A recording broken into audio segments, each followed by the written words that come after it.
जय मनु की इस सीरीज में आज मैं आपको पढ़ाऊंगा पॉलीसैकेराइड के बारे में। इससे पहले वाली वीडियो में मैंने आपको कार्बोहाइड्रेट्स का बहुत महत्वपूर्ण टॉपिक पढ़ाया है, जिसमें भी कि मैंने आपको वर्गीकरण किया था।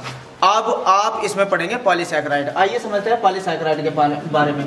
पॉलीसैकेराइड एक जटिल कार्बोहाइड्रेट्स होती है जिसमें कि 300 से 1000 मोनोसैकेराइड के अणुओं का संघनन या बहुलीकरण होता है, तब जाके पॉलीसैकेराइड बनती है। कैसे बनती है समझिए। ये पॉलीसैकेराइड के जैसे ग्लूकोज है, एक मोनोसैकेराइड है। ग्लूकोज, फ्रक्टोज, मैनोज, कोई भी मोनोसैकेराइड के अणु जब बहुत सारे करीब लगभग 300 से लेके 1000 तक अणु ऐसे ही मिलते हैं और बहुलीकरण क्रिया द्वारा या संघनन क्रिया द्वारा एक अणु जो बनता है, तब इसे कहते हैं पॉलीसैकेराइड। अर्थात पॉलीसैकेराइड जो होती है वो मोनोसैकेराइड के 300 से लेके 1000 तक अणुओं से मिलके बनी होती है। फिर इनका स्वाद जो ये स्वादहीन होती है और अघुलनशील पॉलीसैकेराइड होती है, जबकि मैंने आपको सक्राई बताई थी वे घुलनशील होती है जल में, ये जल में अघुलनशील होती है। इनका सामान्य सूत्र जो होता है CH2O और यहाँ जो N है मोनोसैकेराइड के अणुओं की संख्या होती है। अब ये खाद्य पदार्थों तथा ऊर्जा संचय के रूप में पाई जाती है, यानी कि इनका ये जो काम करते हैं खाद्य पदार्थों का जो संचय होता है उसका कार्य करती है। ये दो तरह की होती है, होमोसैकेराइड और संरचनात्मक पॉलीसैकेराइड।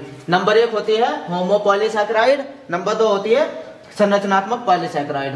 होमोपॉलीसैकेराइड कौन कौन से पॉलीसैकेराइड होती है उसके बारे में समझेंगे। एक ही प्रकार के मोनोसैकेराइड के अणुओं से मिलके जो बनती है उसे होमोपॉलीसैकेराइड कहते हैं। होमो का मतलब एक ही तरह के मोनोसैकेराइड। आइए समझा देता हूं। अगर मैं बात करूं स्टार्च की, स्टार्च जो है वो ग्लूकोज के अणुओं से ही बनते हैं। जब ग्लूकोज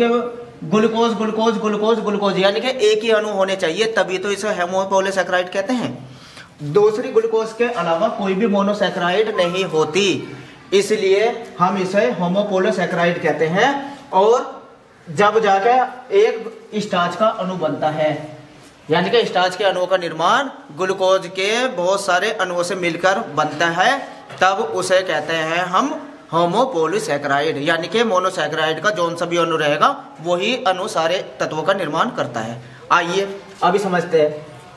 तो स्टार्च, ग्लाइकोजन, डेक्स्ट्रान ये बहुत इंपॉर्टेंट होमोपॉलीसैकेराइड होते हैं। अगर आपसे पूछा जाए एग्जाम में किसी 2 होमोपॉलीसैकेराइड का नाम बताओ, तो आप लिख सकते हैं स्टार्च, ग्लाइकोजन। ग्लाइकोजन अभी इसके बारे में भी पढ़ेंगे हम। सबसे पहले मैं बात करता हूं स्टार्च, जिसे हम मंड के रूप में भी पहचानते हैं। यह पादपों का संचित पॉलीसैकेराइड होता है, यानी कि जब प्रकाश संश्लेषण की क्रिया द्वारा पादप अपना भोजन का निर्माण करते हैं तो वो ऊर्जा किस रूप में संचित होती है, उसमें फलों के रूप में जो फल के अंदर जो संचित होती है ऊर्जा वो स्टार्च के रूप में होती है, यानी कि मंड के रूप में। तो पादपों का संचित पॉलीसैकेराइड कह सकते हैं इसको हम।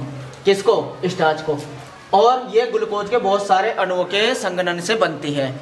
और इससे ज्यादातर ये सबसे ज्यादा किस तत्वों में पाई जाती है? अनाज में, फल में, आलू में, फलियों में बहुत ज्यादा मात्रा में स्टार्च उपस्थित होता है, जो कि ग्लूकोज का एक बहुत महत्वपूर्ण स्रोत होता है। इसलिए जब हम कोई भी फल खाते हैं तो हमें ग्लूकोज बहुत ज्यादा मात्रा में मिलते हैं और ऊर्जा का कार्य हम करते रहते हैं। आइए अब समझते हैं ग्लाइकोजन। ग्लाइकोजन भी एक बहुत महत्वपूर्ण पॉलीसैकेराइड होती है। यह जंतु मंड के रूप में उपस्थित होती है। इसको हम जंतु मंड भी कह सकते हैं, जंतु पॉलीसैकेराइड। क्यों? क्योंकि ये मनुष्य के अंदर लिवर और पेशियों में संचित रूप में उपस्थित होती है। होता कैसा है, जब हम भोजन करते हैं तो भोजन के रूप में भोजन में वसा उपस्थित होती है और वसा हमारे लीवर में और पेशियों में ग्लाइकोजन के रूप में संचित होती है। वसा जो होती है वो जब छोटे अणुओं में टूटती है तो ग्लाइकोजन के रूप में टूटती है और ये ग्लाइकोजन जो है लीवर में और पेशियों में संचित हो जाती है। इसलिए हम इसे कहते हैं जंतु संचित पॉलीसैकेराइड। कौन? ग्लाइकोजन। अब होता क्या है, ग्लाइकोजन के बारे में भी आप थोड़ा सा समझेंगे। ग्लाइकोजन जब हमारे शरीर में ऊर्जा की कमी होने लगती है, अर्थात ग्लूकोज की मात्रा कम होती है हमारे शरीर में, तो हमें जो ऊर्जा मिलती है वो ग्लाइकोजन से प्राप्त होती है। ग्लाइकोजन ग्लूकोज में बदलता है और ये काम होता है लिवर के अंदर। आइए समझाता हूं कैसे। लिवर और पेशियों में इसकी मात्रा होती है 100 ग्राम से लेके 100 ग्राम तक। और ग्लूकोज, जब हमारे शरीर में ग्लूकोज की मात्रा कम हो जाती है तो लिवर के अंदर ग्लाइकोजेनेसिस क्रिया होती है जो कि ग्लाइकोजन में बदलती है। अगर जरूरत से ज्यादा हमारे शरीर में ग्लूकोज उपस्थित हो जाए तो लिवर ग्लूकोज को ग्लाइकोजन में बदल देता है और उस क्रिया को हम कहते हैं ग्लाइकोजेनेसिस क्रिया। यदि अगर अब हमारे शरीर में अगर ग्लूकोज की मात्रा कम हो तब लिवर में ग्लाइकोजेनेलाइसिस क्रिया द्वारा वो ग्लूकोज में बदल जाती है। ग्लाइकोजन ग्लूकोज में बदलती है और ग्लूकोज ग्लाइकोजन में बदलती है। बस क्रिया का नाम याद रखना, बहुत ज्यादा इंपॉर्टेंट क्वेश्चन है, आपको समझना है। ग्लाइकोजेनेसिस क्रिया के द्वारा ग्लूकोज ग्लाइकोजन में बदलती है जब ग्लूकोज की मात्रा ज्यादा हो जाए। अगर कम हो जाए तो यही ग्लाइकोजेनेलाइसिस क्रिया द्वारा ग्लूकोज में बदल जाती है। तो आपने अच्छे से ग्लाइकोजन के बारे में भी समझ लिया। अब एक पॉलीसैकेराइड होती है इन्यूलिन। इन्यूलिन जो होती है ये भी एक घुलनशील कार्बोहाइड्रेट है और ये जरूरत पड़ने में शर्करा में बदल जाती है, अगर आवश्यकता अनुसार शर्करा में बदलती है। ये कहाँ पाई जाती है? डहेलिया की जड़ों में पाया जाता है। ज्यादातर ये डहेलिया जो पादप होता है उसकी जड़ों में पाया जाता है और ये फ्रक्टोज के अणुओं से बनता है। मतलब जो इन्यूलिन जो है वो केवल फ्रक्टोज के बहुत सारे अणुओं से मिलकर बना होता है, जबकि सेलुलोज और ग्लाइकोजन ग्लूकोज के अणुओं से मिलकर बना हुआ होता है। ये ध्यान रखना, कभी कभी आपसे अगर क्वेश्चन पूछा जाए कि ऐसी एक पॉलीसैकेराइड का नाम बताइए जो कि फ्रक्टोज के अणुओं से मिलकर बना होता है, तो आप उसका आंसर क्या बताएंगे? इन्यूलिन। और जो ग्लूकोज के अणुओं से मिलकर बनाई होती है पॉलीसैकेराइड वे कौन सी होती है? स्टार्च और ग्लाइकोजन। ठीक है, तो क्योंकि एक ही अणु से निर्मित होती है इसलिए हमने इसको कहा होमोपोलोसैकेराइड। अब दूसरी संरचनात्मक पॉलीसैकेराइड, ये कौन सी पॉलीसैकेराइड होती है? जैसे कि नाम से आपको पता चल रहा है संरचनात्मक। ये जंतुओं और पादपों का संरचना बनाती है, यानी कि कंकाल भी बनाती है जंतुओं के अंदर और पादपों का कोशिका भित्ति निर्मित करती है। आइए समझते हैं। ये जल में अविलय होती है, जबकि अब तक आपने पढ़ा था जल में विलय। क्यों? क्योंकि पादपों का जो कंकाल होता है अगर वो जल में घुलनशील हो जाता तो उसका ऊपर का कवर घुल जाता, जबकि ऐसा नहीं होता। जैसे कि जल में अविलय होती है, पादप जंतुओं की कोशिका भित्ति तथा कंकाल बनाने का कार्य करती है। कौन? ये संरचनात्मक पोलोसैकेराइड। जैसे कि अगर हम बात करें सेलुलोज के बारे में, सेलुलोज एक संरचनात्मक पॉलीसैकेराइड है, जल में अघुलनशील होती है, पादपों की कोशिका भित्ति में उपस्थित होती है। जब आप पादप कोशिका भित्ति पढ़ेंगे तो उसमें आप एक पढ़ेंगे कि पादप की कोशिका भित्ति सेलुलोज से निर्मित होती है, यही वो सेलुलोज है। और ये कम से कम 10 से 15 हजार मोनोसैकेराइड के अणुओं से मिलकर बनी होती है।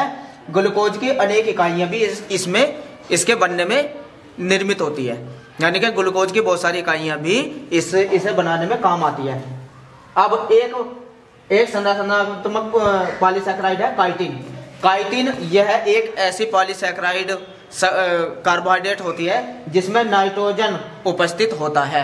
याद रखना, काइटिन में नाइट्रोजन भी उपस्थित होता है और यह कीटों का बाह्य कंकाल बनाती है। कीटों का जो ऊपर का कंकाल होता है, कवच होता है, वो काइटिन नामक पॉलीसैकेराइड से मिलकर बना होता है, ये ध्यान रखना।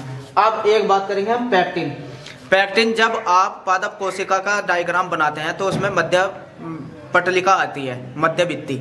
तो मध्य पटलिका का मुख्य घटक होता है पैक्टिन, यानी कि पैक्टिन से मिलकर बनी होती है मध्य पटलिका और खाद्य पदार्थों में जेली के रूप में ये उपस्थित होती है। तो इस तरीके से आपने अच्छे से कार्बोहाइड्रेट्स के बारे में जाना और मेरी नेक्स्ट वीडियो में आप अब पढ़ेंगे बहुत ही महत्वपूर्ण टॉपिक ग्लूकोज। तो ग्लूकोज के बारे में आप अच्छे से मेरी नेक्स्ट वीडियो में जानेंगे।